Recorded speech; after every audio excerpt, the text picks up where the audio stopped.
ஆண்டு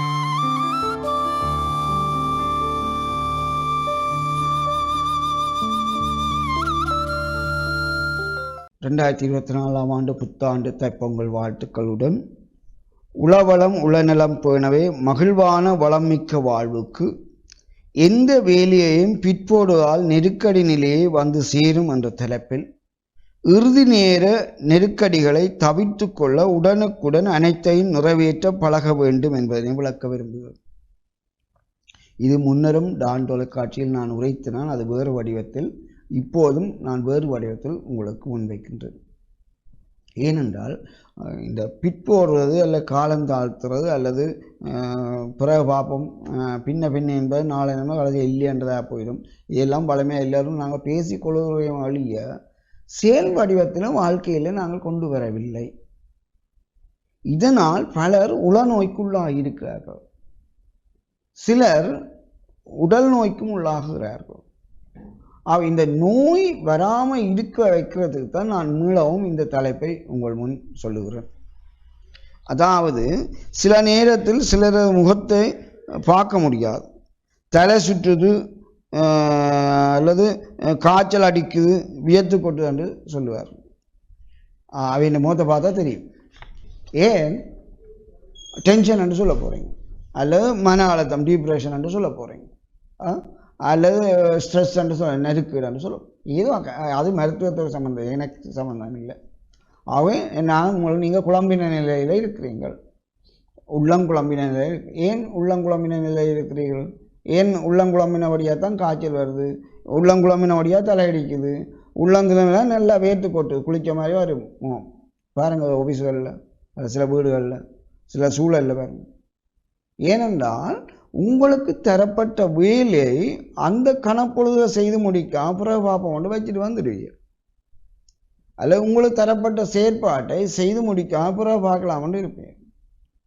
இப்போ அதிகமாக இன்றைய போக்கிலே அலுவலக பணியாளர்கள், அரச பணியாளர்களோ தனியார் பணியாளர்களோ திறன் பேசி பாவிச்சு கொண்டு இருக்கிறார். அங்கே டிரெக்டர் வந்துட்டார், ஓனர் வந்துட்டார் என்ற பிறகுதான் வேலையை தொடங்குவார். அவர்கள் 8:30 மணிக்கு வேலை துவங்குதென்றால் 9:30 மணிக்கு உங்களோட அவுட்புட்டை காட்டும் கொண்டு கேட்கும்போது எல்லோரும் திட்டு முடிச்சு கொண்டு இருக்கணும். அப்போ கொஞ்சம் பேருக்கு வேர்க்கும், கொஞ்சம் பேருக்கு தலையடிக்கும், கொஞ்சம் பேருக்கு காய்ச்சலாக இருக்கும். ஏன் அந்த வேலையை உடனே செய்து கொடுக்க முடியும். அதுதான் இறுதி நேர நெருக்கடி என்று. அதுதான் இறுதி நேர நெருக்கடியை தவிர்த்தால் தலையடி காய்ச்சல் வேர்த்து கொற்ற வருத்தங்கள் வரா. நல்ல உல்லாசமாக சந்தோஷமாக இருக்கலாம். என்னென்னா உடனுக்குடனே வேலை செய்து கொடுத்து முடிச்சிட்டோம். அப்போ நீ நல்ல பிள்ளை வேலை செய்து கொடுத்து உங்களோட டிரெக்டரோ முதலாளியோ உங்களோட மேலாளோ சொல்லி தேங்க்ஸ் பண்ணிட்டு, இந்த நிலையை வாழ்க்கையில் நடைமுறைப்படுத்துகிற எண்ணிக்கை குறைவு. அதனால் உடல் நலம் பாதிக்கப்படுகிறதாக பார்க்குறோம். ஆகவே அப்படியான சிலரை ஒரு கொஞ்சம் பேரை விசாரித்து பார்ப்போம். அப்போ என்ன நடக்குன்னு பார்ப்போம். ஒரு சிலரை விசாரித்தால் வேலையை செய்து முடிக்காதபடியாக முதலாளி திட்டாருன்னு ஒருத்தர் சொல்லுவார்.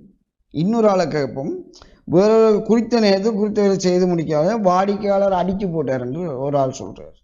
இன்னொருவர் சொல்கிறார், நேரம் பார்த்து வேலையை விரைவாக செய்து முடிக்காமல் வேலையால் விலத்தி போட்டார் ஆளு கொண்டு போகிறார் தெருவால், சரியாக வேலையை நேரத்தை செய்து கொடுக்காது. இன்னொரு வாக்கு திறன் பேசி பார்த்து கொண்டு வீட்டு கதையில் காய்ச்சி கொண்டு நேரம் போக்கினால மேலதிகாரி இதுதான் லாஸ்ட் வார்னிங், இனி உங்களை வேலையாக வைத்த போகிறான் எச்சரிக்கை. இதுதான் அந்த இறுதி நேர நெருக்கடி உச்சக்கட்ட நிலை. இதுதான் அது ஒரு அலுவலகத்தில் சரி, ஒரு சூழலில் சரி, குறித்த வேலையை குறித்த நேரத்தில் செய்து முடிக்காமல் வர்ற இறுதி நேர நெருக்கடி இதுவாக இருக்கும். ஆகவே தலையடியும் காய்ச்சலும் தனக்கு வந்தால் தான் தெரியும் என்பது தான் இப்போ இந்த உதாரணங்கள். ஆகவே உரிய நேரத்தில் செய்து முடிக்காத உரிய ஆள்கள் எந்த வேலையையும் அவர்கள் நடவடிக்கை எடுக்கும்போது தமக்கு நெருக்கடி ஏற்படுவது என்று சொல்கிறார். அதுதான் எமக்கு ஏற்படும் நிலை, நெருக்கடியான நிலையை கண்டு முகம் கொடுக்க முடியாமல் தலையிடி காய்ச்சல் என வியத்து கொண்டிருப்பார் உறுதிக்கட்ட நெருக்கடியாக. ஆகவே எந்த வேலையையும் பிறகு பார்க்கலாம் என்று பிற்போடுவதை வேலைகளை தேங்கி கிடக்கத்தான் முடியும், தேக்கி வைக்கத்தான் முடியும். அவை உடனடியாக மேலிடம் கேட்கும்போது செய்து கொடுக்க முடியாத போது, அல்ல வாடிக்கையாளர் கேட்கும்போது செய்து கொடுக்க முடியாத போது நாங்கள் திண்டாட்டத்துக்கு உள்ளாகிறோம். அப்போ எதை முதல் எடுப்பது, எதை பிறகு எடுப்பது, எதை விலை கொடுப்பது, எதை பிந்தி கொடுப்பது, அந்த தலை சுற்றல்கள் காய்ச்சல் வேர்த்து கொட்டுவது சிக்கலாக போயிடும். ஆகவே இவ்வாறான நோய் முன்னெச்சரிக்கை அல்லது நோய் வரக்கூடிய ஏற்பாடுகளை நீங்கள் ஏற்படுத்தாமல் இருக்க அந்தந்த வேலையை அந்தந்த நேரத்தில் செய்து முடித்த பின்னர் நீங்கள் திறன் பேசி பாருங்கள் அல்லது உங்களோட கூட இருக்கிறவர்களோட காய்ச்சி கொள்ளலாம். எத்தனை முதலாளிகள் எனக்கும் அட்வைஸ் பண்ணி இதான் முதல் வேலை செய்து முடியுங்க, பிறகு கூட இருக்கு. இதனை எத்தனை பேர் நாம் கடைப்பிடிக்கிறோம்?